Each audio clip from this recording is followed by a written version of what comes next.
ومن أحسن قولا ممن دعا إلى الله وعمل صالحا وقال إنني من المسلمين. আয়েশা খাতুন, আপনি প্রশ্ন করুন। আসসালামু আলাইকুম ওয়া রাহমাতুল্লাহি ওয়া বারাকাতুহু। সম্মানিত শেখ, তাকাব্বালাল্লাহু মিন্না ওয়া মিনকুম। কানাডা থেকে আমি আয়েশা খাতুন বলছি। জি জি, আমার প্রশ্ন হচ্ছে যে ফিদিয়াটা কেউ যদি একেবারে অসুস্থ থাকে কিন্তু রোজা না রাখতে পারে, তাকে ফিদিয়াটা কি দেয়া যাবে এবং ফিদিয়াটা 2-3 জনের মধ্যে ভাগ করে দেয়া যাবে কিনা, এর সম্বন্ধে যদি আপনি একটু কিছু বলতেন, জাযাকাল্লাহ খায়রান। অসুস্থ ব্যক্তি কি অভাবী? জি, অনেক অভাবী। জি, ফিদিয়া সুস্থ হোক আর অসুস্থ হোক সবাইকে দেওয়া যাবে। ফিদিয়া দেওয়ার মানে এই নয় যে তাকে সিয়াম পালন করতেই হবে বা সিয়াম পালন করার যোগ্যতা তার থাকতে হবে। এটা ওরা মনে করে, যারা মনে করে যে আমি বদলি রোজা রাখাচ্ছি, না, এটা বদলি রোজা না, এটি রোজা সিয়ামের ফিদিয়া, মানে সিয়াম থেকে মুক্তি লাভের উপায়। কার জন্য? 2 শ্রেণীর মানুষের জন্য। স্থায়ীভাবে যিনি অসুস্থ আর সুস্থতা হয়তো ফিরে আসবে না, চিকিৎসক বলে দিয়েছে, অথবা গত বছর থেকে এই বছর পর্যন্ত কন্টিনিউ সে অসুস্থ হয়ে রয়েছে, কোন সুস্থতার চান্সও তেমন নেই, এর স্থায়ী রোগী এক কথায়। আর বার্ধক্যজনিত কারণে যার জন্য সিয়াম পালন করা কষ্টকর,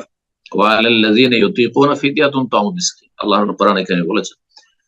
তো এই দুটো অবস্থায় ফিদিয়া দিতে পারবেন। আর ফিদিয়া হচ্ছে 1.5 কেজি করে চাউল, আধা সা 1.5 কেজি করে চাউল বা খাদ্যদ্রব্য মিসকিনকে দিয়ে দিলে হবে। একজন মিসকিনকে 30 দিনের ফিদিয়া দিয়ে দিতে পারেন, আবার 30 জনকে দিতে পারেন, 10 জন 5 জনকে দিতে পারেন। একটি ফিদিয়া অর্থাৎ 1.5 কেজি চাউল কয়েকজনকেও দিতে পারেন, সব ভরে দিতে পারেন। সুস্থ অসুস্থ যে কোনো ব্যক্তিকে দিতে পারেন। ফিদিয়ার ক্ষেত্রে জরুরি নয় যে খাবার তৈরি করে আপনার বাড়িতে ডেকে খাওয়াইতে হবে, যেমন অনেকে মনে করেন। না, বরং নিজের বাড়িতে ছেলে মেয়ে নিয়ে সসম্মানে খাবে, এটা আরো ভালো। খাবার তৈরি করে দেওয়ার বিষয়টি অনেক সালাফগণ বলেছেন, খাবার তৈরি করে তাদের বাড়িতে দিয়ে দেওয়া। কিন্তু আপনি বাড়িতে ডাকবেন আর সে একজন গরিব মানুষ, লজ্জিত অনুতপ্ত হয়ে পরের বাড়ি খেতে আসছে, কেউ এটা পছন্দ করবে না যদি সেই ব্যক্তি অভাব মুক্ত হতে পারে।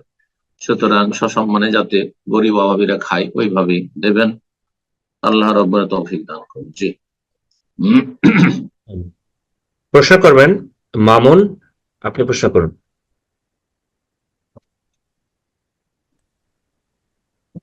আসসালামু আলাইকুম ওয়া রাহমাতুল্লাহি ওয়া বারাকাতুহু। ওয়ালাইকুম আসসালাম ওয়া রাহমাতুল্লাহি ওয়া বারাকাতুহু। জি বলেন। সর্বপ্রথম আল্লাহ শুকরিয়া আদায় করছি, আলহামদুলিল্লাহ। আমি অনেক প্রচেষ্টার পর আজকে লাইনে পেলাম। আমি বাংলাদেশ নৌবাহিনীর একজন সৈনিক। তো সেই সুবাদে আমাকে জাহাজে চাকরি করতে হয়। তো জাহাজে চট্টগ্রাম, খুলনা, যে কোনো জোনে বদলি হয়, জাহাজ অনুযায়ী বদলি হয় আর কি। অনেকে বাইরে অনেক দূরেও থাকেন। জি, তো গভর্নমেন্টের নিয়ম অনুযায়ী আমাদেরকে জাহাজে চাকরি করলে তাদেরকে ধূমপানের জন্য কিছু প্রতিদিন 1 স্টিক করে সিগারেট দেওয়া হয়। তো অনেকেই ধূমপান করে না, এই ধূমপানের এই সিগারেটটা উঠিয়ে ফল ফ্রুট কিনে খায়। আবার অনেকেই ধূমপান করে। তো এখন এটা পার হেড সবাইকে দেওয়া হয়। তো এখন আমার করণীয় বলে যদি আমাকে ইসলামের পথে থাকার সহায়ক হিসেবে কিছু নসিহা করেন। জাযাকুমুল্লাহ খায়ের। আসসালামু আলাইকুম ওয়া রাহমাতুল্লাহ। প্রথম কথা বলি যে ধূমপান করা জায়েজ নয়, হারাম। আজকাল অমুসলিম চিকিৎসকরা বলছে যে ধূমপান মানুষের জন্য প্রচন্ড ক্ষতিকর। এমনকি শুধু ধূমপায়ীর জন্য নয়, তার আশেপাশে যারা বসবাস করবে, তার স্ত্রী ছেলে মেয়ে, বিশেষ করে কচি কাঁচা, তাদের জন্য আরো বেশি ধ্বংসাত্মক। সুতরাং এমন খবিস বস্তুকে আল্লাহর বিধানে কখনো হালাল আল্লাহ রাব্বুল আলামিন করতে পারেন না। এটি তয়্যিবাতের অন্তর্ভুক্ত নয়, পাক পবিত্র বস্তুকে আল্লাহ হালাল করেছেন, ওহিল্লা লাকুমুত তয়্যিবাত, বরং এটি খাবায়েসের অন্তর্ভুক্ত, খবিস নোংরা বস্তু। সুতরাং তামাক জাতীয় যত কিছু আছে সবকিছু হারাম, সেটা ধূমপানের আকারে নেওয়া হোক অথবা সেটা চিবানো হোক, জর্দা, খৈনি, তামাক, গোল ইত্যাদি সবকিছু হারাম, জায়েজ না। জি, তামাক সেবন করে। এখন দিচ্ছে সরকার, আপনারা নিয়ে নেবেন, নিয়ে নেওয়ার পরে যারা ধূমপান করছে তারা হারাম কাজ করছে, আর এই টাকাটা নিয়ে আপনার ফল যারা খাচ্ছেন তারা ভালো কাজ করছে, নিয়ে নেবেন।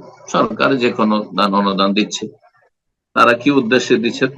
তাদের উদ্দেশ্য নিয়ে তারা রবের কাছে হাজির হবে, আর আপনি ভালো কাজে লাগবেন।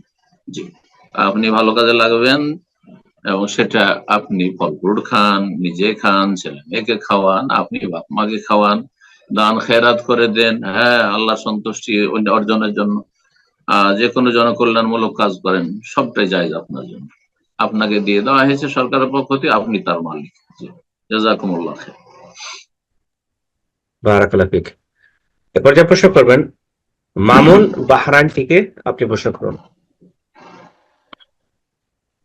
আসসালামু আলাইকুম শেখ, কেমন আছেন? ওয়ালাইকুম আসসালাম ওয়া রাহমাতুল্লাহি ওয়া বারাকাতুহু। জি বলেন। শেখ আমি বাহরাইন থেকে বলছি, মামুন। জি শেখ আমার মামুন বলছি বাহরাইন থেকে। বলেন, বলেন, প্রশ্ন বলেন। শেখ আমার প্রশ্নটা হলো যে আমরা যখন জামাতে নামাজ পড়ি তখন মাঝে মধ্যে হয়তো তাকবীর দিতে ভুলে যাই ইমামের সাথে, তখন এটা কি গুরুত্বপূর্ণ যে দেওয়া জরুরি? না, তকবীর অবশ্যই দিতে হবে। তকবীরে তাহরিমা হচ্ছে রুকুন, ফরজ। কেউ যদি তকবীরে তাহরিমাই না দেয় তো তার সালাত হবে না, পুনরায় আদায় করতে হবে। আর তকবীরে অন্যান্য তকবীর গুলো, রুকুতে যাওয়ার সময় তকবীর, আর তারপর সেজদা যাওয়ার সময় দুই সেজদার মাঝখানে যে উঠলেন, সেজদাতে উঠলেন ইত্যাদি, এসব তকবীর গুলি রয়েছে। তাকবীরাতুল ইন্তেকাল, এক জায়গা থেকে আরেক জায়গায় যাওয়ার যে তকবীর গুলি রয়েছে, এগুলি ওয়াজিব। সুতরাং ওয়াজিব, ইচ্ছা করে কেউ ছাড়লে সালাত হবে না, আর ভুলে যায় তাহলে আল্লাহ মাফ করবেন, আর মনে হলে ঘাটতি পূরণ করার জন্য সব সিজদা। তকবীর কেন ভুলবেন আপনি এত গাফিলতির সাথে? দুনিয়ার কাজ ভুলেন না। এই জন্য যে ব্যক্তি তকবীর ভুলে যাচ্ছে সেই ব্যক্তি তার সালাতে গাফিল, উদাসীন। আর যারা উদাসীন, এত গাফিল, তাদের সম্পর্কে শাস্তির কথা রয়েছে। ফাওয়াইলুল লিল মুসাল্লিন, ওই সব মুসল্লি নামাজীদের জন্য ওয়াইল, দুর্ভোগ রয়েছে। আল্লাযীনা হুম আন সালাতিহিম সাহুন, যারা তাদের সালাতে উদাসীন। এত উদাসীন হলে হবে না, তবে মাঝে মধ্যে কখনো ভুলে গেলে আল্লাহ মাফ করবেন, রব্বানা লা তুআখিযনা ইন নাসিনা ওয়া আখতানা। কিন্তু অহরহ কেউ ভুলবে, তার দুনিয়ার কাজ তো বলে না। আল্লাহ হিদায়াত দান করুন এবং আল্লাহ রাব্বুল সজাগ হয়ে খুশুর সাথে, একাগ্রতার সাথে সালাত সম্পাদন, ইবাদত বন্দেগীর তৌফিক দান করুন। আমিন। প্রশ্ন করবেন রিমন মন্ডল, আপনি প্রশ্ন করুন। আসসালামু আলাইকুম শেখ, আমি রিমন রাজশাহী থেকে বলতেছিলাম। আলহামদুলিল্লাহ অনেকদিন পরে চেষ্টা করার পরে আজ আপনার সাথে কথা হচ্ছে। তো আমার একটি শোনা প্রশ্ন যাচ্ছে না, আছে। আস্তে জোরে বলেন। হ্যালো, আপনার সাউন্ডটা একটু মাইকটা ঠিক করে নিন। এখন শোনা যাচ্ছে? জি বলুন। শেখ, আমার প্রশ্নটা হচ্ছে, সূরা আল মুমিনুনের ৭৮ নম্বর আয়াতে বলা হয়েছে যে হে মানুষ, তিনি তোমাদের শোনার জন্য কান ও দেখার জন্য চোখ, অনুভব করার জন্য অন্তঃকরণ সৃষ্টি করেছেন, তোমরা অতি অল্পই কৃতজ্ঞতা প্রকাশ করো। তো এখানে আমার প্রশ্নটা হচ্ছে, এখানে আল্লাহ উপরের আয়াত অনুযায়ী উল্লেখ করছে যে আমাদের সবাইকে তিনি দেখার জন্য চোখ দিয়েছেন, তবুও কেন মানুষ জন্মগতভাবে অন্ধ হয়ে জন্মায়? তাহলে এখানে আয়াত অনুসারে সবাইকে আল্লাহ চোখ দিয়েছেন দেখার জন্য, তাহলে কেন মানুষ জন্মগতভাবে অন্ধ হয়ে জন্মগ্রহণ করে? একটু ক্লিয়ার করলে ভালো হতো শেখ। আসসালামু আলাইকুম। সবাইকে দিয়েছেন মানে এই তো নয় যে কাউকে অন্ধ করবেন না আল্লাহ রাব্বুল, এটা তো নয়। সাধারণ আসল হচ্ছে যে আল্লাহ রাব্বুল দৃষ্টি শক্তি দিয়েছেন, ব্যতিক্রম আছে আল্লাহ রাব্বুল আলামিনের ক্ষমতার বহিঃপ্রকাশ, সেজন্য। কিন্তু আল্লাহ রাব্বুল কথা বলেননি যে আমি কাউকে অন্ধ করব না, এই কথা বলেন। জাআলা লাকুমুস সামা, সবাইকে জামিয়ান তো নেই সেখানে, তোমাদেরকে। হাজারে একজন অন্ধ নেই পৃথিবীতে, হাজারে একজন অন্ধ নেই। তো এটা হচ্ছে জাআলা লাকুমুস সামআ ওয়াল আবসারা কালিলাম মা তাশকুরুন, জি, ওয়াল আফিদা কালিলাম মা তাশকুরুন, জি। এমন কোনো সংশয় নেই এখানে, জি। চলেন অন্য কেউ। জাযাকাল্লাহ খায়ের। তো প্রশ্ন করবেন মাহমুদুল হাসান, আপনি প্রশ্ন করুন। আসসালামু আলাইকুম ওয়া রাহমাতুল্লাহি ওয়া বারাকাতুহু। ওয়ালাইকুম আসসালাম ওয়া রাহমাতুল্লাহি ওয়া বারাকাতুহু। সম্মানিত ওস্তাদ, আমি দুইটা প্রশ্ন করতে চাচ্ছিলাম, কেননা দুইটা প্রশ্নই খুবই কোথা মানে থেকে বলছেন, আপনার গুরুত্বপূর্ণ। পরিচয় বলেন। আমি মাহমুদুল হাসান, মালয়েশিয়া থেকে বলতেছিলাম। জি বলেন, একটা আগে বলেন। আমার লোক প্রথম প্রশ্ন লাইনে লোকজন যারা বেশি না, তো ঠিক আছে, দেখা যাবে। জি আমার প্রথম বলেন। প্রশ্নটা হচ্ছে, যারা দেশের বাহিরে থাকে, অর্থাৎ আহ রোজার সবার উপরে যে ফরজ রাখাটা ফরজ নয়, অর্থাৎ যারা মুকিম অবস্থায় থাকে, তো যারা দেশের বাইরে অবস্থান করে, তো তারা কি মুকিম অবস্থায় গণ্য হবে, নাকি তাদেরকে স্থায়ী বসতির কারণে এটা তাদের মানে উপরে প্রবাসী, সিয়াম ফরজ হবে? যেমন আপনি প্রবাসী নাকি? জি হ্যাঁ। মুসাফিরের মাসাইল সম্পর্কে আমার লেকচার আছে, শুন বিস্তারিত। মুসাফির কাকে বলে? 4 দিনের বেশি কোন জায়গায় অবস্থান করলে মুকিম হয়ে যায়। 4 দিনের বেশি 5 দিন যাচ্ছেন আপনি খুলনা থেকে ঢাকা, আর ঢাকা গিয়ে আমি 5 দিন থাকবো, তাহলে ঢাকা গিয়ে আপনি মুকিম, শুধু রাস্তাতে মুসাফির, যাতায়াতের পথে। ঠিক আছে? তো মালয়েশিয়া অর্থাৎ গিয়েছেন আপনি, এই রাস্তাতে যাওয়ার পথে যে আপনি বিমানে যতক্ষণ থেকেছেন আপনার বাসা পৌঁছা পর্যন্ত, ততক্ষণ আপনি মুসাফির। যখনই মালয়েশিয়া চলে গেছেন 2 বছর বা 1 বছর 6 মাসের জন্য, 5 দিনের 4 দিনের বেশি, তাহলে আপনি মুকিম। জি। আমার মুসাফির দ্বিতীয় মুকিম প্রশ্নটা, কাকে বলে মাসলা মাসাইল জানতে হবে, এ প্রশ্ন করে শেখা হয় না, দিন শেখার গরজ করতে হবে। জি জি ওস্তাদ, আমার দ্বিতীয় প্রশ্ন হচ্ছে যে একই মসজিদে একই স্থান থেকে দুইটা জামাত যদি লিড করা হয়, তো এটা কি জায়েজ হবে? দ্বিতীয় জামাতটা ইচ্ছা হুবহু করে করলে প্রথম জায়েজ নয়। ইচ্ছা করে একই মসজিদে 2 জামাত কেন, কিসের জন্য 2 জামাত?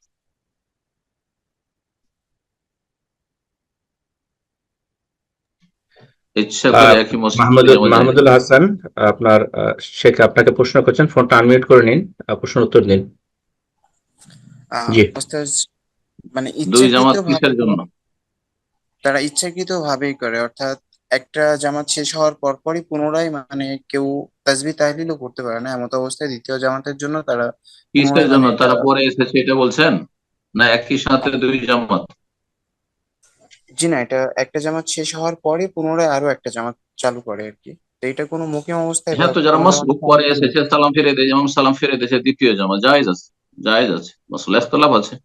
কিছু কিছু মযহাবে যেখানে ইমাম নিযুক্ত আছে সেখানে জায়েজ নেই, কিন্তু হাদিস দ্বারা প্রমাণিত জায়েজ আছে। মাসলা ইখতিলাফ, ফিকহি মাসলা। যারা বলছে জায়েজ নয় তাদের কাছে জায়েজ নয়, কিন্তু হাদিস দ্বারা প্রমাণিত জায়েজ, কোনো অসুবিধা নেই। কিন্তু আমার উদ্দেশ্য হচ্ছে যে যদি একই মসজিদে গ্রুপিং, যে আমরা হানাফিরা শাফির পিছনে পড়বো না, শাফির হানাফির পিছনে, সেই জন্য 2 জামাত, যখন যেমন কাবা শরীফ একসময় বিদাতিরা 4 মুসাল্লা 4 বারে জামাত হতো, এটা হারাম, এটা জায়েজ না। কথা বোঝা গেছে? অথবা একই মসজিদে ইমামকে আমরা ঘৃণা করি, শুধু ইমামের পিছনে নামাজ পড়বো না, আমরা আলাদা আমাদের ইমামের পিছনে নামাজ পড়বো, এটা জায়েজ না। বাকি কথা হলো যে জামাত শেষ হয়ে গেছে, বেশ কিছু লোকেরা আসলো, আর সেখানে এসে 2 জন 3 জন জামাত শুরু করলো, কোনো অসুবিধা নেই। কার ডিস্টার্ব হচ্ছে সেটা দেখার বিষয় নয়, এটা ডিস্টার্বের কিছু না। নিজেকে রাজগার করেন আপনার, যে তারা এত উচ্চ স্বরে তেলাওয়াত করবে না, প্রথম জামাতের মতো একটু ধীরে স্থিরে তেলাওয়াত করবে। জি জাযাকাল্লাহ ঠিক খায়ের। আছে। প্রশ্ন করবেন তাহমিনা, আপনি প্রশ্ন করুন। উম,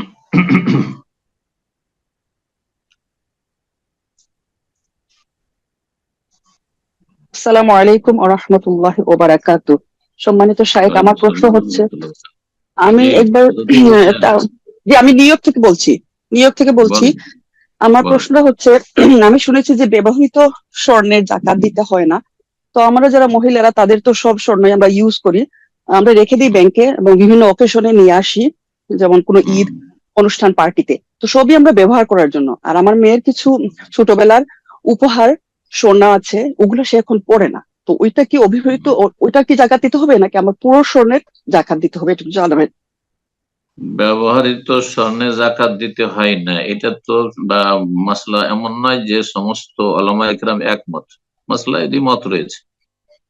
হাম্বলি মজহাবে দেওয়া আবশ্যক নয় ব্যবহৃত জাকাত, ব্যবহৃত স্বর্ণ চাঁদিতে, অর্থাৎ অলংকারে যেগুলো ব্যবহারের জন্য মানুষ রাখে।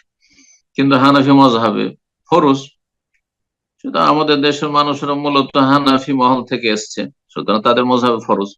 আহলুল হাদিস সালাফি যদি হয় তো সিংহ অধিকাংশ ওলামার আহলুল হাদিস বলছেন যে ফরজ।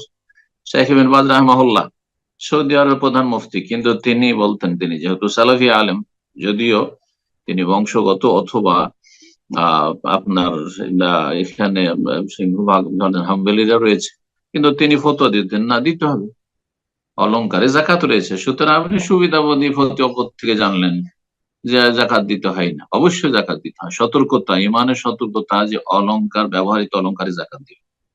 আর সুবিধাবাদী হয়ে যাবেন যেটাতে একটু হালকা পাবো হাম্বলি হয়ে যাবো, আর যেটাতে হালকা পাবো হানফি মজাবে হানফি হয়ে যাবে। এটা হারাম, এটা জায়েজ না। যে কোরআন সুন্নাহর অনুসরণ করতে হবে, এই ক্ষেত্রে সৎ নিয়ত হইতে হবে। আর যারা মুকাল্লিদ, এক মজহাবের ফলোয়ার, তারা সেই মজহাবের বাইরে যেতে পারবে না। তুমি যদি আগেই সিদ্ধান্ত নেওয়া না হয় যে আমি মজহাবি মুকাল্লিদ থাকবো, হানফি অথবা শাফি অথবা মালিকি অথবা হাম্বলি, তখন সে তার মজহাব ফলো করবে। কিন্তু যে ব্যক্তি বলে আমি সালাফি, কোরআন সুন্নাহর অনুসারী, আমি চার মজহাবের সমন্বয়, রাসূলুল্লাহ সুন্নাত আমার কাছে গুরুত্বপূর্ণ, তাহলে এই ক্ষেত্রে সতর্কতা হচ্ছে অলংকারে জাকাত দিয়ে দাও, ব্যবহৃত অলংকার। মেয়ের জন্য যে কিছু রাখা আছে, গিফট যেগুলো এসেছে রাখা আছে, সেগুলি 7.5 ভরির বেশি যদি হয় তাহলে তার মালিকানায়, মেয়ের মালিকানা। এই নয় যে মায়ের অলংকারের সাথে বা মায়ের স্বর্ণের সাথে মেয়ের মিলাতে হবে না, মোটে না। প্রত্যেকের ব্যক্তি মালিকানা রয়েছে, সাবালক অথবা নাবালক। তো এই জন্য বাড়িতে ধরেন কয়েকজন আছে, তো একটা মেয়ে আছে, ওর মা আছে, সবাই মিলে 7 ভরি বা 10 ভরি হচ্ছে, কিন্তু প্রত্যেকের ধরেন 3 ভরি, 4 ভরি, 5 ভরি আছে, 7.5 ভরি বেশি নাই, তাহলে কারো জাকাত লাগবে না। জি, জাকাতের মাসাইলগুলো বিস্তারিত জানবেন। আর অলংকারের ক্ষেত্রে মাসলা ইখতিলাফি, কিন্তু আবার বলছি অধিক সতর্কতা হচ্ছে জাকাত দিয়ে দেওয়া। আল্লাহ তাআলা আলাম। জাযাকাল্লাহ খায়ের। প্রশ্ন করবেন ইকবাল, আপনি প্রশ্ন করুন।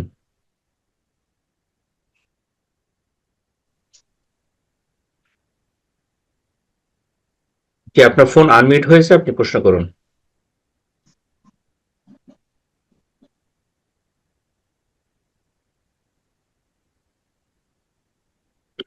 আপনাকে আমরা শুনতে পাচ্ছি না ইকবাল, আপনার ফোনটা আনমিউট হয়েছে, প্রশ্ন করুন।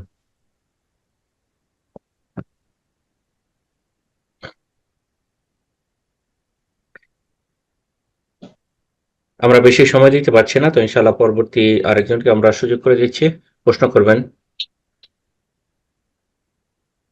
হুমায়ুন কবির, আপনি প্রশ্ন করুন। এমডি হুমায়ুন কবির।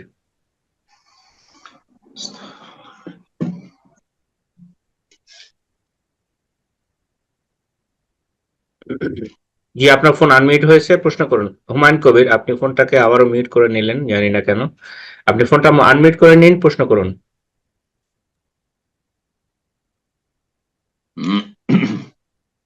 আপনাকে আমরা শুনতে পাচ্ছি না। শেখ, আপনি কি কোনো কিছু শুনতে পাচ্ছেন কিনা জানি না, আমাকে এখানে সমস্যা হচ্ছে কিনা। না, শুনছি না, শুনছি না, না। উনি বারবার ফোনটাকে মিউট করে ফেলতেছেন, আমি জানি না কেন। এমডি হুমায়ুন কবির, আপনার ফোনটা আনমিউট করে নিন, বাট আপনি ফোনটা মিউট করেন না, এখন কথা বলুন। জি, আপনাকে আমরা শুনতে পাচ্ছি না।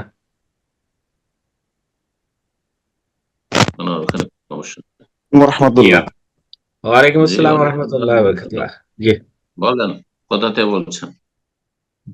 জি, বাংলাদেশ নারায়ণগঞ্জ রূপগঞ্জ থেকে বলছিলাম। বলেন বলেন, মাশাআল্লাহ, বলেন। এত রাতে জেগে আছেন, জাযাকুমুল্লাহ খায়ের। জি শায়েখ, অনেকদিন আপনাকে 2009 সাল থেকে আমি শুনতেছি। আল্লাহর কাছে মাশাআল্লাহ, শুকরিয়া যে আপনাকে আমি লাইনে পাইছি। জাযাকুমুল্লাহ খায়ের, আল্লাহ কবুল করুন, আল্লাহ কবুল করুন। জি, শায়েখ, আপনার হচ্ছে ওই যে সালাতের মধ্যে রুকুতে এবং সেজদাতে যে তসবিহ পড়তে আর কি, সুবহান রাব্বিল আযীম, সুবহান রাব্বিল আলা, 3 বার 7 বার বা 5 বার পড়ার পরে আপনি বলছিলেন যে সুবহানাল্লাহি বিহামদিহি সুবহানাল্লাহিল আযীম ফাসাব্বিহ বিহামদি রাব্বিকা ওয়াস্তাগফির। এখন আমি এটা সুন্নতে, নফলে, ফরজ সব সালাতেই পড়ার চেষ্টা করি আর কি। তো এটা কি আসলে হচ্ছে না বেদাত হয়ে যাচ্ছে, এটা আর কি বিস্তারিত জানাবেন। অসুবিধা নাই, সুন্নাত সুন্নাত ফরজের পার্থক্য নেই। ইমামের পিছনে থাকলে তো আপনার সময় তো সীমিত, হ্যাঁ, ইমামের সাথে বাধা আপনি তখন যেগুলো প্রসিদ্ধ তসবিহ, সুবহান রাব্বিল আযীম, সুবহান রাব্বিল আলা, সুবহান কুদ্দুস রাব্বুল মালাইকাতু ওয়ার রূহ, সুবহানাকা আল্লাহুম্মা রাব্বানা ওয়া বিহামদিকা আল্লাহুম্মা ইগফিরলি, এই তিনটি তসবিহ বেশি প্রসিদ্ধ। আর আর যখন দেখবেন যে আমি সুন্নত নফল সালাত আদায় করছি, আমি স্বাধীন, ধরেন তাহাজ্জুদ পড়ছেন, রাতে রমজান মাসে তারাবি পড়ছেন, বা একা আপনি নফল সালাত পড়ছেন, তখন লম্বা সেজদা করুন। আপনি সেজদাতে যে কোনো দোয়া করতে পারেন তসবিহ ছাড়া, কিন্তু রুকুতে দোয়া নয়, রুকুতে এই তসবিহ গুলি পড়তে হবে। এছাড়া অন্যান্য তসবিহ পড়তে পারেন, সুবহানাল্লাহি ওয়া বিহামদিহি সুবহানাল্লাহিল আযীমকে পড়তে পারে, সুবহানাল্লাহি ওয়া বিহামদিহি আদাদা খালকিহি ওয়া রিদা নাফসিহি ওয়া জিনাতা আরশিহি ওয়া মিদাদা কালমিহি, এগুলো পড়তে পারে। জি, যতগুলি ফজিলতপূর্ণ তসবিহ রয়েছে সবগুলি পড়তে পারে, কিন্তু ফরজ সালাতে নবী সাল্লাল্লাহু আলাইহি ওয়াসাল্লাম যে তসবিহগুলি পড়েছেন সেগুলি পড়ে নেওয়া ভালো, সেগুলিতে ক্ষান্ত থাকা ভালো, বেশি বেশি পরিমাণে পড়বেন সময় পেলে ইমামের পেছনে। জি, জাযাকুমুল্লাহ খাইর। বারাকাল্লাহু ফিক। প্রশ্ন করবেন মহসিন খান, আপনি প্রশ্ন করুন। সরি, অ্যাকচুয়ালি মুসলেহ খান, মুসলেহ খান, আপনার ফোনটা আনমিউট করে নিন, প্রশ্ন করুন।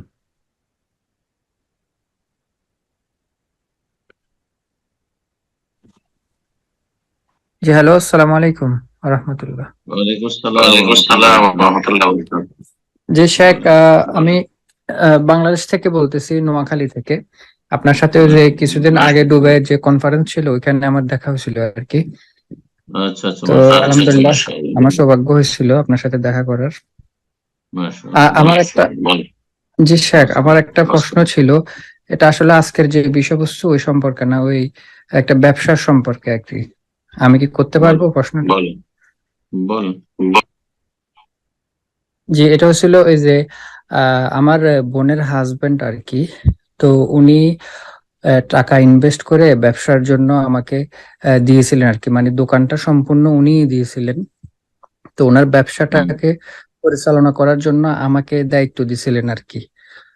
তারপরে ব্যবসাটা আমি অতটা উন্নতি করতে পারিনি, লসের দিকে যাচ্ছিল। পরে এটা মানে বিক্রি করে দিলাম ব্যবসাটা, ওই দোকানটা আর কি। বিক্রি করার পরে যে টাকা উনি ইনভেস্ট করছিল ও সেম সমপরিমাণ টাকাটা আমি ওনাকে দিয়ে দিয়েছি আর কি। তো এরপরে এখন উনি আমার থেকে আবার মানে টাকা দাবি করছেন যে ওখানে যে লস যেটা হলো ওটা ওনাকে পরিশোধ করতে হবে। তো এটা কি মানে আমার উপরে কি মানে চাওয়াটা কি রাইট হচ্ছে কিনা? আসল পুঁজি দিয়ে দিচ্ছেন তো, তারপরে লস কিসের হলো আবার? লস হলো যে উনি যত টাকা ইনভেস্ট করছে ওই ব্যবসাটা মানে দোকানটা চলতেছিল না, দোকানের যে ইনকাম সোর্স এটা না তো কমে আপনি তো গেছে। বললেন যে যত টাকা ইনভেস্ট করেছে পুরোটা তাকে দিয়ে দিছি, এটাই ঠিক না? এখন উনি আমার থেকে চাচ্ছে যে মানে আপনি যত টাকা দিয়েছিল আপনার দুলাভাই, সেই বাবুন জামাই, সেটা আপনি তাকে পুরোটা দিয়েছেন না তাতে ঘাটতি হয়েছে? ধরেন 10 লাখ টাকা লাগিয়েছে, 10 লাখ টাকা দিয়েছেন না কম দিয়েছেন? এখন উনি কত টাকা ইনভেস্ট করছে পুরোপুরি ওইটা আমার জানা নেই, কিন্তু আমি জানতে হবে আপনি যার সাথে আপনার লেনদেন, হ্যাঁ, আর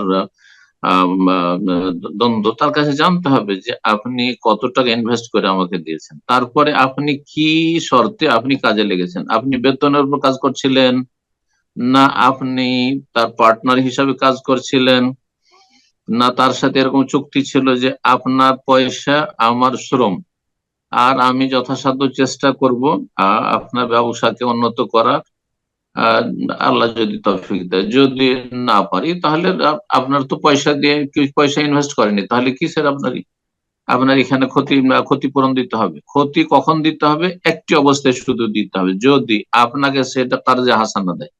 সে ধার দিয়েছে, যে দোকানটা করে দিলাম তোমাকে ধার, কিন্তু তোমার ব্যবসা, আর তারপরে টাকা বসিয়ে দিলেন, তাহলে পুরো টাকা যা লস হয়েছে পুরো টাকা দিতে হবে। এই অবস্থায় আপনার ভগ্নিপতি আপনার কাছ থেকে চাইতে পারবে যে আমার লস হয়েছে, আরো টাকা দাও, এত টাকা আমি লাগিয়েছি। কিন্তু আপনাকে বেতনে কাজ করতে দিলেও সে কিছু পাবে না, লস তার, হ্যাঁ, আর যদি সে আপনার সাথে এই শর্তে লাগে যে তোমার শ্রম মেহনত আর আমার টাকা দিয়ে আমরা পার্টনারশিপে ব্যবসা করছি, তাহলে সেখানেও আপনাকে ক্ষতিপূরণ দিতে হবে না।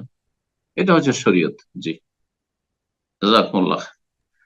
এটা আপনারা মীমাংসার মাধ্যমে বা সামনাসামনি বোঝাপড়া বা পারিবারিক মিটিং এর মাধ্যমে এটা সমাধান করবেন, কিন্তু শরীয়তের এই বিধানগুলি বলে দিলাম যে কোন ক্ষেত্রে আপনাকে লস দিতে হবে। যদি সে আপনাকে দেওয়ার সময় ধার হিসাবে দিয়ে থাকে যে এই দোকানটা তোমাকে সাজিয়ে দিলাম ধার, এতে আমি 10 লাখ টাকা খরচ করেছি আর আসল পুঁজিটা 10 লাখ টাকা আমি চাই, হ্যাঁ, 6 মাস, 1 বছর, 5 বছর পরে, তাহলে তাতে লস হলে অবশ্যই দিতে হবে আপনাকে, বুঝতে পারছেন?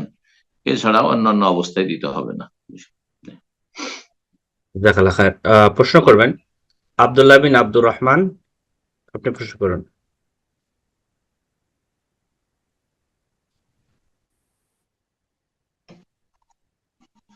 জি, আপনার ফোন আনমিউট হয়েছে, প্রশ্ন করুন।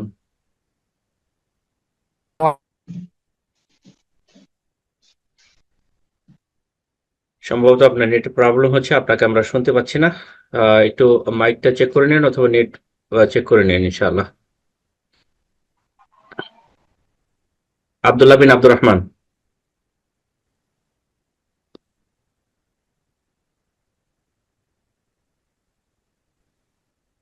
তো আপনাকে আসলে আমরা কিছু শুনতে পাচ্ছি না, বিধায় আমরা সময় দিতে পারছি না। আমরা পরবর্তী আরেকজনকে সুযোগ করে দিই। আপনি আপনার মাইকটা চেক করে নিন ইনশাআল্লাহ। আমি পরবর্তীতে আপনাকে আরেকবার সুযোগ দেব। প্রশ্ন করবেন মোহাম্মদ ইমরান, আপনি প্রশ্ন করুন। আসসালামু আলাইকুম ওয়া রাহমাতুল্লাহি ওয়া বারাকাতুহু। সম্মানিত ওস্তাদ জি, কেমন আছেন জানাবেন? ওয়ালাইকুম আসসালাম ওয়া রাহমাতুল্লাহি ওয়া বারাকাতুহু। জি, আলহামদুলিল্লাহ, আলহামদুলিল্লাহ, আল্লাহ ভালো রাখুন আপনাদেরকে। বলেন, কোথা থেকে বলছেন? আমি মোহাম্মদ ইমরান বলছি, আমি মুর্শিদাবাদের পশ্চিমবঙ্গের বাসিন্দা। তো আচ্ছা, ওস্তাদ, আমার একটি জানার বিষয় হলো যে প্যান্ট পরা সম্পর্কে, যে এটা আমরা সাধারণত প্যান্ট পরি জিন্স বা কটন, এই সম্পর্কে আমি একটি বক্তব্য শুনেছিলাম শাইখুল হাদিস মুজাদ্দিদ ইমাম আলবানী রাহিমাহুল্লাহ। বক্তব্যটিতে তিনি বলছিলেন, একটি হাদিস নিয়ে এসে বিজাতির সাদৃশ্য, এই হাদিসটাকে নিয়ে এসে বলছিলেন যে প্যান্ট পরাগুলো বিজাতির সাদৃশ্য এবং এইগুলো নিয়ে শরীরের গাঠামোটা বোঝা যায়।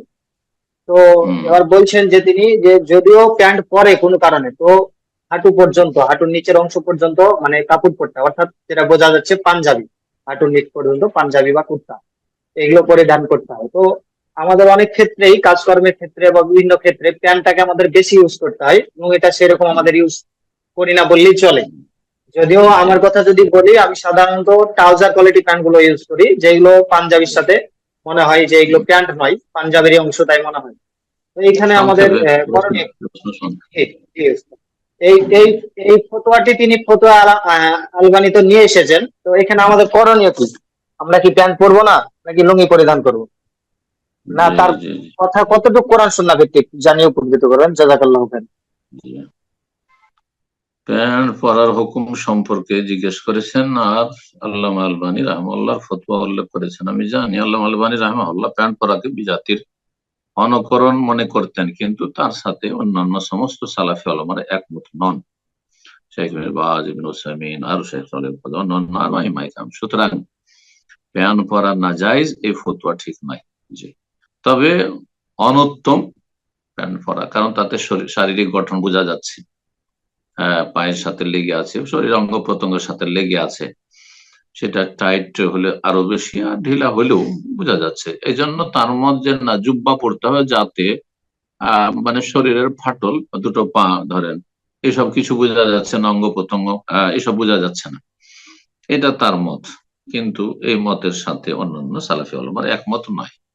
আর প্যান্টটা আজকাল বিজাতির পোশাক থাকেনি, হ্যাঁ, এক সময় ছিল হয়তো, কিন্তু এখন সেটা মুসলিমরা যেহেতু সিংহভাগ মুসলিম ব্যবহার করছে, যার ফলে প্যান্টকে বিজাতির পোশাক আর বিজাতির অনুকরণ বলা ঠিক হবে না।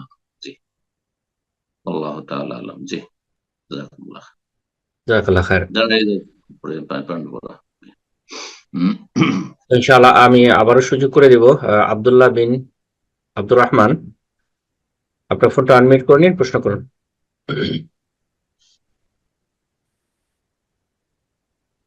জি, আপনার ফোন আনমিউট হয়েছে, আপনাকে আমরা শুনতে পাচ্ছি না।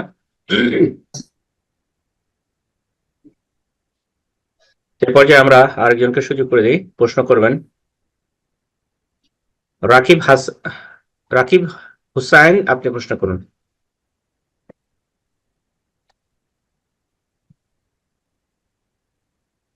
জি রাকিব হুসাইন, আপনার ফোনটা আনমিউট করে নিন, প্রশ্ন করুন।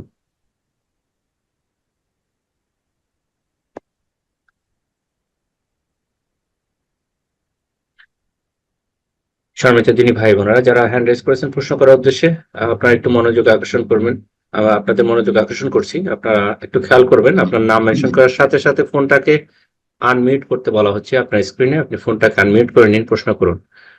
আপনাকে সর্বশেষ সুযোগ দিচ্ছি, রাকিব হুসাইন, ফোনটা আনমিউট করে নিন, প্রশ্ন করুন।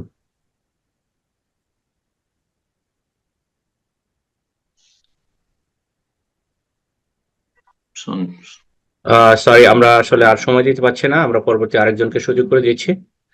ব্রাদার আপনার মেসেজ করছেন, আপনাকে পাস করা হচ্ছে না ভাই। আপনারা যথাসাধ্য চেষ্টা করতেছি আমাদের সিস্টেমে সিরিয়াল মোতাবেক আমাদের যাদের নাম আছে তাদেরকে আমরা প্রশ্নের সুযোগ করে দেওয়ার জন্য। তো ইনশাআল্লাহ আপনি যদি সিরিয়ালে থাকেন অবশ্যই সুযোগ পেয়ে যাবেন, আশা করি, যদি সময় সাথ দেয়। প্রশ্ন করবেন সুলতানাস, আপনি প্রশ্ন করুন।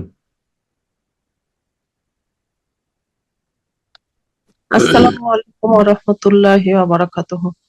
সম্মানিত সাহেব, আমি ঢাকা বাংলাদেশ থেকে বলছি।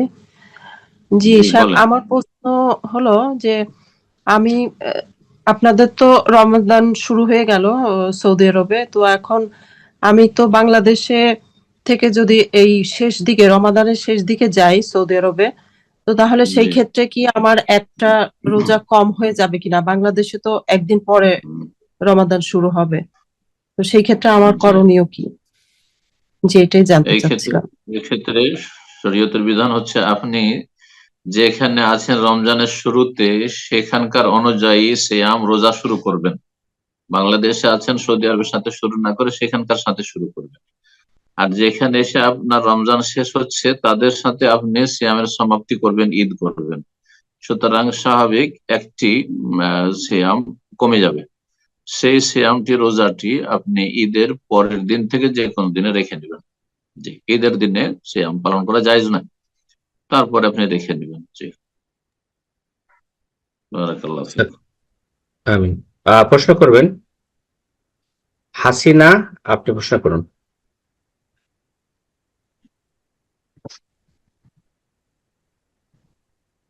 জি হাসিনা, আপনার ফোনটা আনমিউট করে নিন, প্রশ্ন করুন।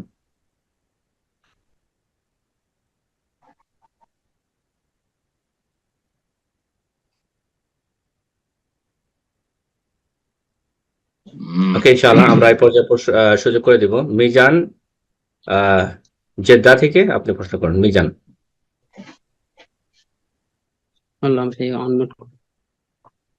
আসসালামু আলাইকুম রাহমাতুল্লাহ। ওয়ালাইকুম আসসালাম ওয়া রাহমাতুল্লাহি ওয়া বারাকাতুহু। জি বলেন। আমার বাড়ি কলকাতা, সুন্দরবন আর কি। মাশাআল্লাহ। শেখ, আমার কি 12 তারিখে মানে প্রথম রমজান দিন ইন্ডিয়ার, ওই দিনে আর কি ফ্লাইট উঠবে, মানে এখানে থাকার উদ্দেশ্যে আসছে, 1-1.5 মাস থাকবে আর কি। তো এখানে আগে কি এসে আমার বাসায় নিয়ে এসে ওমরা করালে হবে না, আগে ওমরা করিয়ে তারপর বাসায় আনতে হবে? জীবনের প্রথম আসছেন না এর আগে এসেছেন? না, প্রথম আসছে। আপনি জেদ্দা থাকেন না মক্কায়? জি, জেদ্দায়। যদি সহজ হয় তাহলে সরাসরি উমরা করাবেন ওনার, শারীরিক ভাবে যদি ওনার পক্ষে সম্ভব হয়, সহজ হয়, তাহলে এহরাম করে আসতে বলবেন। যেহেতু উদ্দেশ্য হচ্ছে উমরা করাও, ছেলের কাছে আসা, ভিজিট করা, তার সাথে ভিজিট ভিসাই। আর তারপরে 1-1.5 মাস থাকবো আর কি। হ্যাঁ, 1.5 মাস থাকবে, কিন্তু উমরা তো উদ্দেশ্য, উমরাই হচ্ছে উদ্দেশ্য মূল। তো এই জন্য উত্তম হচ্ছে যে ফ্লাইট থেকে নিয়ত করে আসবেন, এহরাম করে ফ্লাইট জেদ্দা নামার আধা ঘন্টা আগে, যখন যাতে এর বাস সাইল হয়ে অতিক্রম করে, তাইফ অতিক্রম করে, তখনই নিয়ত করার জন্য ঘোষণা করা হয়, তো করে নেবেন। আর তারপরে এসে আপনার ওখানে হয়তো 2-4 ঘন্টা রেস্ট করলো, সমস্যা নেই, এহরাম অবস্থায় রেস্ট করা যায়, এহরামের বিধিবিধান মেনে চলবে। এহরাম বিপরীত কাজগুলি, এহরাম অবস্থায় নিষিদ্ধ কাজগুলি করবেন না, ব্যাস।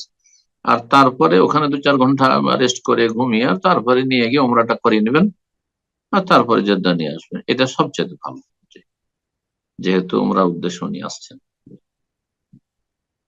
কিন্তু জরুরি না, যদি ভিজিটে আসে তাহলে ছেলের কাছে আসলে আসার পর 2-4 দিন থাকলো, তারপর ওখান থেকে এহরাম করলেন, তখন জায়েজ আছে, জায়েজ আছে। কিন্তু উত্তম হচ্ছে এটি বলছি, যেহেতু জীবনের প্রথম আসছে আর তারপরে উনি উদ্দেশ্য নিয়ে আসছেন উমরা করার, তার সাথে উদ্দেশ্য ছেলেকে দেখা বা ছেলে পরিবার এখানে দেখা ইত্যাদি, কিন্তু যেহেতু মুখ্য উদ্দেশ্য উমরা করা, সেই জন্য আবার বলছি এই ক্ষেত্রে সতর্কতা, অধিক সতর্কতা হচ্ছে, উত্তম হচ্ছে যে এহরামের নিয়ত করে আসবে, আর আসার পরে আপনার ওখানে রেস্টের প্রয়োজন রেস্ট করে নিবেন, তারপরে উমরা করে দিবেন, তারপরে চলে আসবেন উমরা। আল্লাহ সহজ করুন। আমিন। প্রশ্ন করবেন তাহমিনা নুসাইবা, আপনি প্রশ্ন করুন। তাহমিদা নুসাইবা। আসসালামু আলাইকুম রহমতুল্লাহি ওয়া বারাকাতুহু। উস্তাদ, ওয়ালাইকুম আমি আসসালাম ওয়া রাহমাতুল্লাহ। জি, ঢাকা বাংলাদেশ থেকে বলছি উস্তাদ। আচ্ছা, মাশাআল্লাহ, বলেন। তো জাকাত নিয়ে আমার একটা প্রশ্ন ছিল, সেটা হলো যে কোনো বোন যদি এমন হয় যে তিনি ডিভোর্স, তার একটা ছোট বাচ্চা আছে যে কিনা হওয়ার পর থেকে অসুস্থ এবং কন্টিনিউসলি তাকে ট্রিটমেন্ট দিয়ে যেতে হচ্ছে, এবং তাদের আনুষঙ্গিক মা বাচ্চার দুজনের খরচ আছে। তো তার বাবার অবস্থা হলো যে বাহ্যিকভাবে সম্মানিত এবং মানে অবস্থাশালী, কিন্তু ভিতরে সে অভাবী এবং ঋণগ্রস্ত। তো যার কারণে ওই বোনটা চাইলেও মানে কোনো সহায়তা নিতে পারে না আত্মসম্মানের জেরে। তো তার কিছু সম্পদ ছিল, মানে গয়না, যেগুলো তার বাবার ঋণ পরিশোধে বন্ধক দেয়া। আর তিনি বাচ্চার নিজের ভরণ পোষণ নিজের জবের জন্য চেষ্টা করেছেন, কিন্তু এই ছোট বাচ্চা নিয়ে কোথাও জব হচ্ছে না। তো এমন অবস্থায় সেই বোনটাকে যদি বাসায় স্বাবলম্বী, মানে বাসায় কাজ করার মতো স্বাবলম্বী করার জন্য কেউ যদি তার জাকাত দিয়ে তাকে হেল্প করতে চায়, বা ওই বোনটাই যদি কোনো সময় জাকাতের মুখাপেক্ষী হয় নিজেই, তো সেক্ষেত্রে কি এটা তার জন্য উত্তম হবে কিনা, তাকে জাকাত দেয়া বা সে নিজে হইতে চাওয়া, নাকি তার জন্য সবর করাটা উত্তম হবে, যে যখন তার গয়না ফেরত আসবে সেটা দিয়ে সে করলো? উনি কি অভাবী আসলে? হ্যাঁ, ওই বোনটি এখন যে সিচুয়েশনে আছে যে তার বাচ্চাটাকে নিয়ে তার নিজস্ব কোনো উপার্জন নেই, এবং তার বাবার থেকে পর্যাপ্ত সে সহায়তা পাচ্ছে। ওনার স্বামী আছে না ডিভোর্স? ডিভোর্স তালাকপ্রাপ্ত, বাচ্চার বাবা তাকে কখনো ওনার ভরণ পোষণের জন্য জাকাত নিতে পারবেন, কিন্তু ওনার ছেলেটার ভরণ পোষণের দায়িত্ব তোর বাবার। না, ওর বাবা কোনো ভরণ পোষণ নিচ্ছে না, খবরও নেয় না, কিছুই করে না। দিচ্ছে না, কোথাও নেয়নি। আল্লাহ হেদায়েত করুন। মানে বাচ্চাটা জন্মের পর থেকে অসুস্থ, এবং তারপর থেকে তার বাবা ছেড়ে দিছে, মানে বাচ্চার কোনো খরচপাতি দেখভার কিছুই করে না। নিজের জাকাত ওই বোন নিজের জাকাত ছেলেকে দিতে পারবে না, কিন্তু অন্য বোনেরা, ভাইরা, অন্য মুসলিম ভাই বোনেরা, তারা জাকাত ওই বোনকে দিতে পারবে, তার বাচ্চাকে দিতে পারবে। কথা বুঝেছেন আমার? মানে ওই বোন যদি সাহেবে নেশাব হন, উনি নিজের জাকাত বের করেন, নিজের জাকাতটা বের করে নিজের ছেলের উপরে খরচ করবে, এটা জায়েজ না। আশা করি স্পষ্ট। অন্যরা তাকে জাকাত দিবে, তার ছেলেকে জাকাত দিবে। জাযাকাল্লাহ খায়ের। তো শেখ, অনেক সময় হয়ে গেল, কি কন্টিনিউ করা যাবে না? আজকে শেষ করবো এই জায়গায় ইনশাআল্লাহ। অসুবিধা নাই, ফ্রি আছি আলহামদুলিল্লাহ, বাসায় ফ্রি আছি, ওকে ইনশাআল্লাহ। তো আমরা আর 15-20 মিনিট ভাইরা ইনশাআল্লাহ। বোনেরা লাইনে থাকে তো অসুবিধা নেই, প্রশ্ন উত্তর করতে অসুবিধা নেই, 10 মিনিট জি ইনশাআল্লাহ। সম্পূর্ণ উত্তর। তো আমরা এই পর্যায়ে সুযোগ করে দেব, প্রশ্ন করবেন নাজমুল হক, আপনি প্রশ্ন করুন।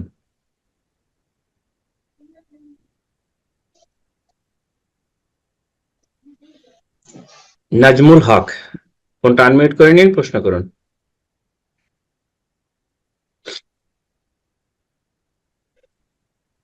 যারা প্রশ্ন করার উদ্দেশ্যে হ্যান্ড রেজ করেছেন, আপনারা একটু অ্যাটেনশন দেন।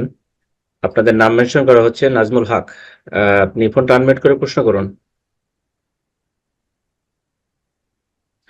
ওকে, এই পর্যায়ে প্রশ্ন করবেন সোহেল রানা, আপনি প্রশ্ন করুন। আসসালামু আলাইকুম স্যার, আমি বাংলাদেশ চাঁপাইনবাবগঞ্জ থেকে বলছি। ওয়ালাইকুম আসসালাম ওয়া রাহমাতুল্লাহি ওয়া বারাকাতুহু। জি স্যার, আমার প্রশ্ন হলো রমাদান মাস, তো রমাদান মাসের মানে চাঁদ দেখার সাথে সাথে রোজার নিয়তটা করলে হবে না? প্রতিদিন সুহরের আগে নিয়ত করা লাগবে? নিয়ত রমজানের চাঁদ উঠেছে এটা জেনে নেওয়ার সাথে সাথে করে নেওয়াটাই ফরজ আদায় হয়ে যাবে, যথেষ্ট। কিন্তু প্রতিদিনের নিয়তের নবায়ন করা শুভ সাদেকের আগে, এশা থেকে নিয়ে শুভ সাদেকের আগে, এটা ভালো। নিয়ত প্রতিদিন যদি নবায়ন করে কেউ তাজদিদুন নিয়ত, তাহলে এটা ভালো। কিন্তু কেউ জাগতে পারলো না, মনে করছিল সারি খাওয়া সুন্নাত, সারিও ছুটে গেল আর ফজর আজান হয়ে গেল, কিন্তু তার জানা আছে যে রমজান মাস চলছে, আমাকে রোজা রাখতে হবে, তো এটা নিয়ে যথেষ্ট, তার জন্য কোনো অসুবিধা নেই। প্রশ্ন করবেন শামীম আখতার, আপনি প্রশ্ন করুন।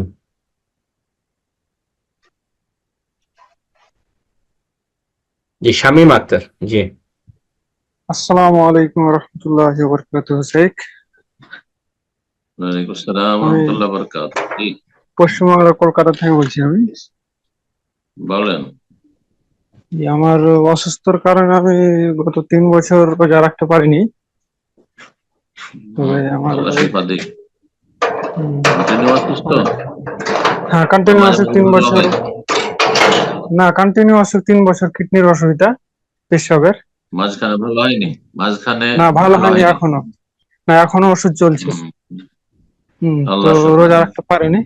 তো এই বছর মানে নর্মাল হয়ে গেছে, তো ওষুধ খেতে বলেছে আরো 2 মাস 2.5 মাস মতো। তো এই বছর চেষ্টা করব রোজা রাখার। না পারি তো আল্লাহ তো সে না পারি তাহলে তো আমাকে দিতে হবে ফিদিয়া। হুম। তো 3 বছরের ফিদিয়া এখনো দিইনি, তো 1 বছরের 3 বছরের ফিদিয়াটা দেওয়া যাবে নাকি? আমি এটা একটা জানতে না, চাইছিলাম। আগের ফিদিয়াগুলো আগে দিয়ে দেন, আগের ফিদিয়াগুলো আগে দিয়ে দেন, একসাথে যদি দিতে পারেন, আর্থিক সচ্ছলতা থাকে, অভাব না থাকে, কোনো অসুবিধা, একসাথে দিয়ে দেন 3 বছরে। আর যদি না সম্ভব হয় তাহলে 1 বছর 1 বছর করে দেন। হ্যাঁ, 1 বছর দিলেন, এই বছর 2, 4, 6 মাস পরে আবার দিলেন, এইভাবে আস্তে আস্তে দেন, সমস্যা নেই। কিন্তু দিতে হবে, এই নয় যে 3 বছরকে 1 বছর দিয়ে ছেড়ে দেবো, এটা হবে না। হ্যাঁ, প্রত্যেক বছরে 30টি রোজার 45 কেজি করে চাউল, 3 বছর ছুটেছে, 3 45। জি, বোঝা গেছে? দিতে হবে। আর সেটা আস্তে ধীরে দেন, সমস্যা নেই। ফিদিয়া দেওয়ার জন্য আবশ্যক নাই যে 1 বছর 2 বছর ভিতরে দিতে হবে, যত তাড়াতাড়ি সম্ভব। জি, আল্লাহ তৌফিক দান করুন। আল্লাহ শিফা দিক প্রতিটি মুসলিম। আল্লাহ মুশফি মারদানা মারদাল মুসলিম। শাফাক আল্লাহ। এ পর্যায়ে প্রশ্ন করবেন সাফওয়ান আহমেদ, আপনি প্রশ্ন করুন।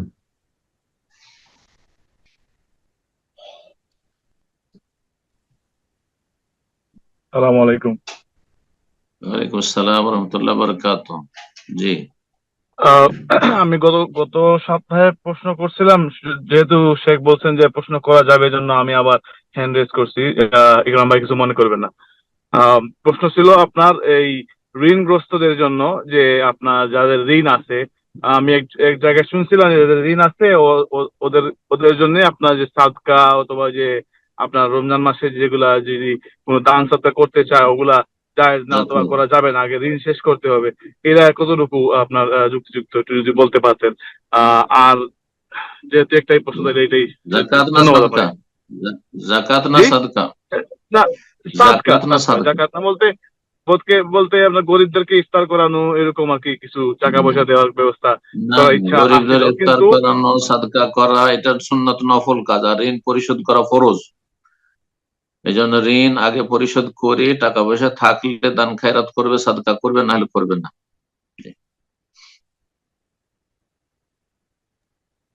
জাযাকাল্লাহ খায়ের। এ পর্যায়ে প্রশ্ন করবেন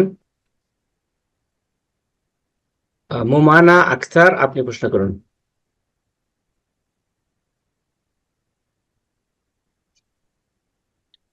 আসসালামু আলাইকুম ওয়া রাহমাতুল্লাহি ওয়া বারাকাতুহু। ওয়ালাইকুম আসসালাম ওয়া রাহমাতুল্লাহি ওয়া বারাকাতুহু। জি, শাইখ, কোথা আমি থেকে আল বলেন? হাসাদ থেকে বলছি, আল হাসাদ থেকে বলছি। আল হাসান, সৌদি জি আরব, মাশাআল্লাহ। বলেন। জি শাইখ, এখন যে ইমামের সাথে আমরা বিতির নামাজ শেষ করে ফেলি, যদি আমরা শেষ রাতের দিকে কোন তাহাজ্জুদের নামাজ বা শেষ রাতে সালাত আদায় করতে চাই, তাহলে কিভাবে আদায় করব? জি, এই ক্ষেত্রে বিভিন্ন ফতোয়া আছে ওলামাদের, বিভিন্ন রকম আমল আছে। যেমন অনেক সৌদিদের দেখা যায় যে বেতরের সাথে বেতরটা পড়ে নিয়ে তারপরে যখন ইমাম সালাম ফিরিয়ে দিল তখন উঠে দাঁড়িয়ে 1 রাকাত পড়ে জোড়া করে দেয়, কিন্তু এটা তাদের ইজতিহাদি ফতোয়া, এর কোনো দলিল নেই। 2 নম্বর পদ্ধতি হচ্ছে যে বেতর ছেড়ে দিয়ে চলে আসে, অনেকে বেতর ছেড়ে দেয়, জোড়া জোড়া পড়লো, 8 রাকাত বা 10 রাকাত যা পড়লো, বেতরটা পড়লো না, যে আমি শেষ রাতে আরো কিছু পড়বো তারপরে বেতর করবো। কিন্তু এই ক্ষেত্রে ওই যে হাদিসে রয়েছে ওই হাদিসের ফজিলতটা থেকে হয়তো বঞ্চিত হয়ে যেতে পারে। নবী সাল্লাল্লাহু আলাইহি ওয়াসাল্লাম বলেছেন, মান কামা মা'আল ইমামি হাত্তা ইয়ানসারিফ, যে ব্যক্তি ইমামের সাথে কিয়াম করলো, তাহাজ্জুদ তারাবি পড়লো, আর যতক্ষণ পর্যন্ত সে ফিরে যায় আর তার সাথে ফিরলো, কুতিবা লাহু কিয়ামুল লাইলা, তার জন্য সারা রাতের কিয়ামের সওয়াব লেখা হবে। যদিও আজকালকার এই ডাউন কোয়ালিটি আধা ঘন্টার সালাতে আল্লাহ ভালো জানে, কিন্তু আসলে নবী সাল্লাল্লাহু আলাইহি ওয়াসাল্লাম যে যখন হাদিস বলেন তখন তো এই আধা ঘন্টার সালাতকে কেন্দ্র করে বলেন। হয়তো দু ঘন্টা 3 ঘন্টা কেউ পড়লো আর বাকিটা আল্লাহ লিখে দিলেন তার বিশেষ রহমতে, তারপর আল্লাহর কাছে নিরাশ হওয়ার কিছু নেই। তো যাই হোক, এটাও এই যে করেন আপনার কি বলে বেতনটা ছেড়ে চলে আসেন, তো এখানে ওই নেকি থেকে বঞ্চিত হওয়ার একটা আশঙ্কা রয়েছে। এই জন্য সবচেয়ে ভালো হচ্ছে যে নবী সাল্লাল্লাহু আলাইহি ওয়াসাল্লাম যেহেতু বেতর পরও 2 রাকাত নফল পড়েছেন, এই জন্য বেতরের পরেও নফল সুন্নত পড়া জায়েজ রয়েছে, জায়েজ রয়েছে। উত্তম হচ্ছে বেতর শেষখানে পড়া। নবী সাল্লাল্লাহু আলাইহি ওয়াসাল্লাম হাদিস, ইজআলু আখিরাস সালাতি বিল-লাইলি বিতরান, তোমাদের রাতের সর্বশেষ সালাত তোমরা বেতর করিও। এটি হুকুম ওয়াজিব নয়, আবশ্যক নয়, বরং এটি হচ্ছে উত্তম হুকুম, করতে পারলে ভালো। কিন্তু কেউ যদি বেশি পড়তে চায় তো ইমামের সাথে বেতর পড়ে চলে আসলে, যেমনটা আপনি বললেন, বেতর পড়ে চলে আসলেন আর তারপরে আপনি দুই করে পড়তে থাকেন, আর বেতর পড়বেন না। কারণ রাসূলুল্লাহ সাল্লাল্লাহু আলাইহি ওয়াসাল্লামের আরেকটি হাদিস রয়েছে, লা বিতরানা ফি লাইলা, এক রাতে 2 বেতর নেই, এক রাতে 2 বার বেতর পড়া জায়েজ নয়। বেতর হয়ে গেছে একবার, আপনি পড়তে পারেন আনলিমিটেড পড়ে, দুই করে যত পড়বেন, তবে যত লম্বা করবেন, দীর্ঘায়িত করবেন তেলাওয়াত আর সেজদা, তত ভালো। রাকাত সংখ্যা বাড়ানোর চাইতে কোয়ালিটি সুন্দর করা বেশি উত্তম। আল্লাহ তৌফিক দান করুন, কবুল করুন। বারাকাল্লাহ ফিক। আমি প্রশ্ন করবেন শাকিল আহমেদ, আপনি প্রশ্ন করুন।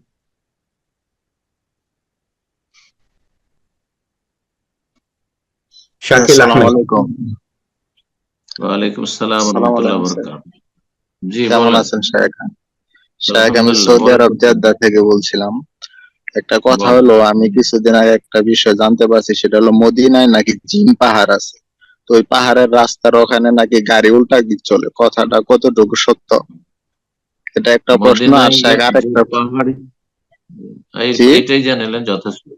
এরপর এটার উত্তর দিয়ে দিই। আরো প্রশ্ন, কিসের প্রশ্ন আপনার এত? বলেন, যদি রমজানের প্রশ্ন হয় বলেন, কি প্রশ্ন আর?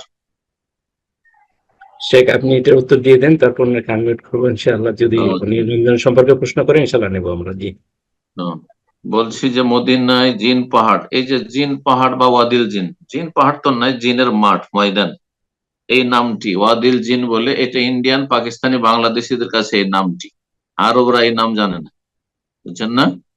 কারণ ইন্ডিয়া, পাকিস্তান, বাংলাদেশের লোকদের মাঝে কুসংস্কার বেশি রয়েছে। মনে করে যে এই এলাকায় গাড়ি বন্ধ থাকে, একবারে গাড়ি স্টার্ট বন্ধ, তারপরে যে চলছে এত স্পিডে 80-100, আমি নিজে দেখেছি 80-100-120 পর্যন্ত উঠে যাচ্ছে। তো জিনেরই মনে হয় এখানে কোনো কাজ কারবার আছে। এটি ভ্রান্ত কথা, এই তথ্য ভুল। 3টি কল্পনা জল্পনার মধ্যে এটি ভুল। দ্বিতীয় হচ্ছে যে এখানে জায়গাটা ঢালু, সেই জন্য এত স্পিড উঠে যাচ্ছে বিনা স্টার্টে, গাড়ি স্টার্ট ছাড়া, এটাও ভুল। এত বেশি ঢালু না সেই জায়গাটি। তৃতীয় মত হচ্ছে এই ক্ষেত্রে ব্যাখ্যা হচ্ছে, যেটা মদিনা ইউনিভার্সিটির একজন সিনিয়র ওস্তাদ বলেছেন, আর আমরাও সেটাই বলি, সেটা হচ্ছে যে এখানে এমন কিছু আল্লাহর সৃষ্টিগত আপনার ম্যাগনেট আছে, যার ফলে এইটা হচ্ছে। তো এটা হতে পারে, এটা হতে পারে। আর এটা আগে মানুষ জানতে পারেনি। আমরা যখন মদিনায় ছিলাম আজকে থেকে 35-30 বছর আগে, তখন এটা আমরা জানতে পারিনি, আমরা দেখিনি কোনোদিন। কিন্তু এই 10-15-20 বছর থেকে, হয়তো এটা 15 বছর থেকে জানা গেছে, আর আমরা কয়েক বছর আগে আমরা দেখে এসেছি। তো আছে, কিন্তু এটা যদি ভারত, বাংলাদেশ, পাকিস্তানি হয়তো ধর্ম ব্যবসা শুরু হয়ে যেত। এখানে কত যে ধর্ম ব্যবসা হয়তো, পীরদের একটা বড় ব্যবসার আস্থানা তৈরি হয়ে যেত। আল্লাহ রাব্বুল এইসব অনিষ্ট থেকে হেফাজত করবেন। সৌদি আরব আল্লাহ আলহামদুলিল্লাহ তৌহিদের দেশ, সুন্নাহর দেশ, শিরক বিদআত থেকে, কুসংস্কার থেকে, ধর্ম ব্যবসা থেকে আল্লাহ হেফাজত করেছেন আলহামদুলিল্লাহ। তো এটা হচ্ছে, এটাতে শরীয়তের এর সাথে কোনো সম্পর্ক নেই। আল্লাহর সৃষ্টিগত কোনো কিছু আছে এখানে। জি, চারিদিকে পাহাড়, 2 পাহাড়ের মাঝখানে একটা নিচু জায়গা, উপত্যকা, ওয়াদি মানে উপত্যকা। জি জি জি শায়েখ, আরেকটা প্রশ্ন হলো, আমি মনে করেন এই যে এমন জায়গায় কাজ করি মসজিদে একটু দূরে এখান থেকে, তো আমি যদি মসজিদে না যাই, রুমের দুই একজন আছে, দুইজনের সাথে যদি না জামাত আদায় করি, তো আমার কি জামাতের সব টাইম পেয়ে যাবো নাকি আমার মসজিদে যাইতে হবে? মসজিদ যেতে কয় মিনিট লাগে?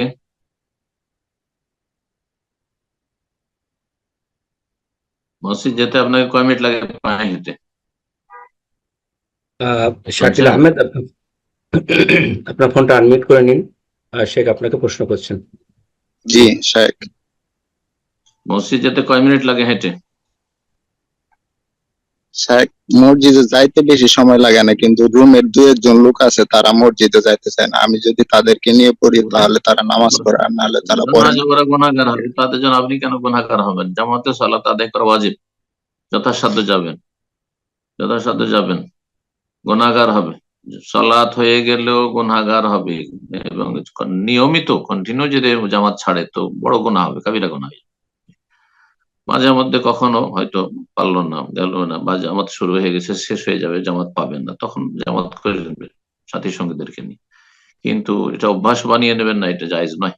জি, জামাতে আল্লাহ ফরজ করেছেন। এই আর কি। প্রশ্ন করবেন নূর আলম, আপনি প্রশ্ন করুন। আসসালামু আলাইকুম রহমতুল্লাহি বারাকাতুহু। ওয়ালাইকুম আসসালাম ওয়া রাহমাতুল্লাহি ওয়া বারাকাতুহু। জি শেখ, আমি মুর্শিদাবাদ থেকে বলছি। বিগত 6 বছর ধরে আপনার আমি ভিডিও দেখি। আমার প্রশ্ন হলো যে মাশাআল্লাহ। আমার ওয়াইফের জন্য যে স্বর্ণ অলংকার আছে সেটা 7.5 ভরির নিচে আছে, সেক্ষেত্রে কি জাকাত দিতে হবে? এবং আমার মেয়ের জন্য আমি যদি কিছু গহনা বানাই এখন, তাহলে 7.5 ভরির উপরে হয়ে যাবে, তাহলে কি আমার জন্য জাকাত ফরজ আছে কিনা সেটা জানতে চাইছি। একটু আগে তো বললাম, এটা একবার প্রশ্ন করেছেন, উত্তর দিলাম।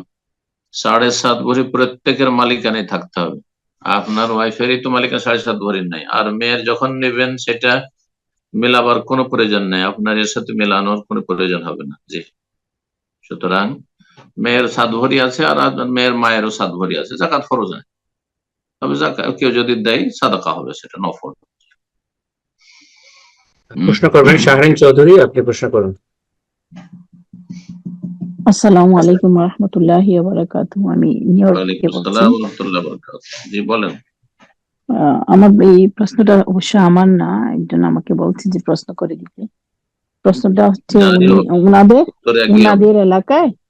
উনাদের এলাকায় মসজিদ আছে, একটা মসজিদে 20 রাকাতে তারাবি হয়, আর একটা মসজিদে 8 রাকাতে তারাবি হয়। কোনটাতে গেলে মানে ভালো হয় উনি এটা জানতে চাচ্ছি।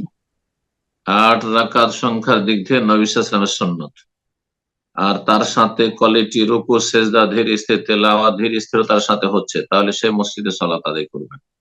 20 পড়ছে, 50 পড়ছে, কিন্তু তেলাওয়াত কি পড়ছে শোনাই যায় না, আর রুকু সেজদা এত দ্রুত করছে যে পাখির দানা খাওয়ার মতো, নাকরাতুন কানাকরাতিল গুরাব, তো এরকম সালাত হয় না।